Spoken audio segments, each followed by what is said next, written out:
દૂતાવાસોના બિનઆવશ્યક કર્મચારીઓને પાકિસ્તાન છોડવાનો આદેશ કરી દેવામાં આવ્યો છે।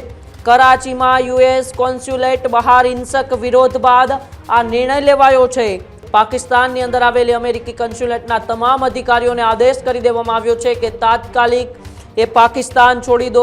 કરાચીમાં જે હિંસક વિરોધ પ્રદર્શન થયું હતું, જે રીતે યુએસ એમ્બેસીમાં તોડફોડ કરવામાં આવી હતી, ત્યાર સુધી 10 લોકોના મોત થયા છે, 60 થી વધુ લોકો ઘાયલ થયા છે।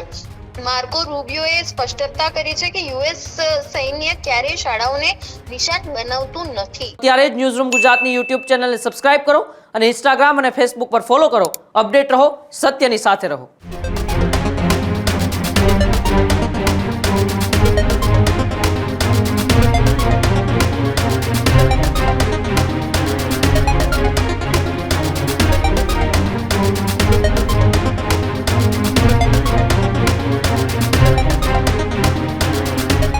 ઈરાન, ઇઝરાયલ અને અમેરિકાના સંયુક્ત જે યુદ્ધ ચાલી રહ્યું છે તે સંઘર્ષનો આજે 5મો દિવસ છે।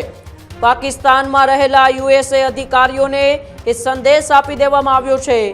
દૂતાવાસોના બિનઆવશ્યક કર્મચારીઓને પાકિસ્તાન છોડવાનો આદેશ કરી દેવામાં આવ્યો છે। કરાચીમાં યુએસ કોન્સ્યુલેટ બહાર હિંસક વિરોધ બાદ આ નિર્ણય લેવાયો છે। રવિવારે થયેલા પ્રદર્શન દરમિયાન 10 લોકોના મોત થયા હતા। 60 લોકો આ ઘર્ષણની અંદર ઘાયલ થયા હોવાની પણ માહિતી પ્રાપ્ત થઈ રહી છે। ત્યારે કેટલાક લોકોએ કોન્સ્યુલેટમાં પ્રવેશવાનો પણ પ્રયાસ કર્યો। દેશભરમાં પ્રદર્શનકારીઓ અને સુરક્ષા દળો વચ્ચે અથડામણના દ્રશ્યો પણ અત્યારે સર્જાયા છે। ત્યારે સંયુક્ત રાષ્ટ્ર માનવ અધિકાર કાર્યાલયને તપાસની પણ અત્યારે માંગ કરવામાં આવી રહી છે। ઈરાનમાં કન્યા શાળા પર પણ હુમલાનો મુદ્દો ઉઠાવ્યો છે।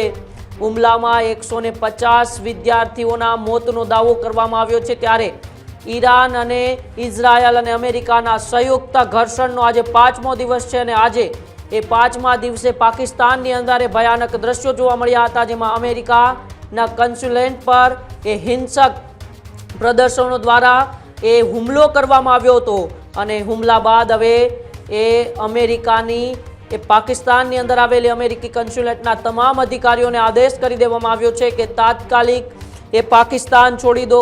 મારી સાથે મારા સહયોગી ન્યૂઝરૂમથી નંદિની જોડાયા છે। નંદિની, ઈરાન અને ઇઝરાયલના આ યુદ્ધની હવે અસર સમગ્ર વિશ્વમાં પડી રહી છે। પાડોશી દેશ પાકિસ્તાનની અંદર અમેરિકી કોન્સ્યુલેટ પણ હુમલો કરવામાં આવ્યો। 10 જેટલા લોકોના મોત થયા છે અને હવે અમેરિકાની સરકારનો મોટો નિર્ણય આ સામે આવ્યો છે।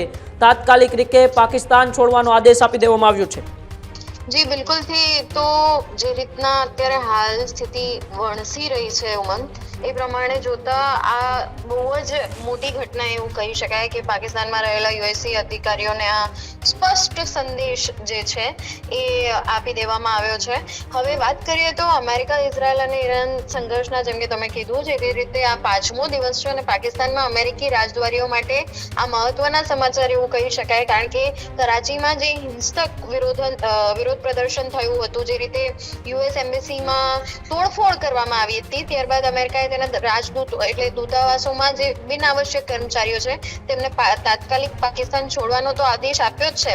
આ સાથે ને સાથે જોવા જઈએ તો રવિવારે કરાચીમાં યુએસ કોન્સ્યુલેટમાં જે બહાર દેખાવ થયો હતો, જે ઉગ્ર વિરોધ થયો હતો, એમાં અત્યાર સુધી 10 લોકોના મોત થયા છે અને સુરક્ષા દળો સાથેની અથડામણમાં 60 થી વધુ લોકો ઘાયલ થયા છે। બીજી તરફ જોવા જઈએ તો દક્ષિણ ઈરાનથી એક હૃદયદ્રાવક સમાચાર સામે એ પણ આવ્યા છે કે શનિવારે એક કન્યા શાળા પર થયેલા હુમલાએ આંતરરાષ્ટ્રીય સ્તરે ચિંતા જે છે એ જન્માવી છે, કારણ કે 150 વિદ્યાર્થીઓના મોત થયા હોવાનો દાવો સામે આવ્યો છે અને સંયુક્ત રાષ્ટ્ર માનવ અધિકાર કાર્યાલયે આ ઘટનાની તટસ્થ તપાસ થાય તેવી માંગણી કરી છે। હવે અમેરિકી નેતા માર્કો રૂબિયોએ સ્પષ્ટતા કરી છે કે યુએસ સૈન્ય ક્યારેય શાળાઓને નિશાન બનાવતું નથી, પણ બીજી તરફ ઇઝરાયેલે જણાવ્યું છે કે આ ઘટના અંગેની તપાસ હાલ ચાલુ છે। એટલે હવે જોવાનું રહ્યું કે આવનારા સમયમાં તેને લઈને શું સ્પષ્ટતા થાય છે અને જે રીતની પરિસ્થિતિ એ દેશોની વચ્ચે છે, પરંતુ એના કારણે જે નિર્દોષ લોકો છે, બાળકો છે, આવા વિદ્યાર્થીઓ છે, તમે જ્યારે એક સાથે 150 થી વધારે વિદ્યાર્થીઓ માટે કબર ખોદાતી હોય તો એ દ્રશ્યો કેટલા હૃદયદ્રાવક હોઈ શકે એ શાયદ આપણે ખાલી કલ્પના જ કરી શકીએ છીએ. ત્યાંની સ્થિતિ કેટલી વણસી રહી છે એ દ્રશ્યો બહુ હૃદયદ્રાવક છે. અને આના લીધે ક્યાંક ને ક્યાંક ફક્ત દેશોને જે કહેવાય ઇકોનોમીની સ્તરે તો નહીં જ, પણ એની સાથે સાથે માનવતાની આપણે મહેકાવી જોઈએ એની જગ્યાએ જે રીતનું હિંસક પ્રદર્શન થઈ રહ્યું છે અને એના કારણે આ યુદ્ધની વચ્ચે જે નિર્દોષોનો જીવ જઈ રહ્યો છે તે ખૂબ જ દુઃખદ ઘટના કહી શકાય. ઉમંગ જી બિલકુલ, આભાર નંદિની સમગ્ર માહિતી બદલ. તો ઈરાન, ઇઝરાયલ અને અમેરિકાના સંયુક્ત યુદ્ધની સ્થિતિ જ્યારે વણસી રહી છે ને આ બધા વચ્ચે હવે એ એક બાદ એક હૃદયદ્રાવક દ્રશ્યો સામે આવી રહ્યા છે. હંમેશા આવા યુદ્ધના જે પરિણામો હોય છે ભયંકર થતા હોય છે. આવા યુદ્ધના પરિણામો છે એ માસૂમ લોકોના એ જીવથી લેવાતા હોય છે. ત્યારે આશા રાખે છે જલ્દીથી આ યુદ્ધની પૂર્ણ થાય અને ફરી એક વખત વિશ્વની અંદર શાંતિ અને સલામતી સ્થપાય. ત્યારે જ ન્યૂઝરૂમ ગુજરાતની યુટ્યુબ ચેનલને સબસ્ક્રાઇબ કરો અને ઇન્સ્ટાગ્રામ અને ફેસબુક પર ફોલો કરો. અપડેટ રહો, સત્યની સાથે રહો.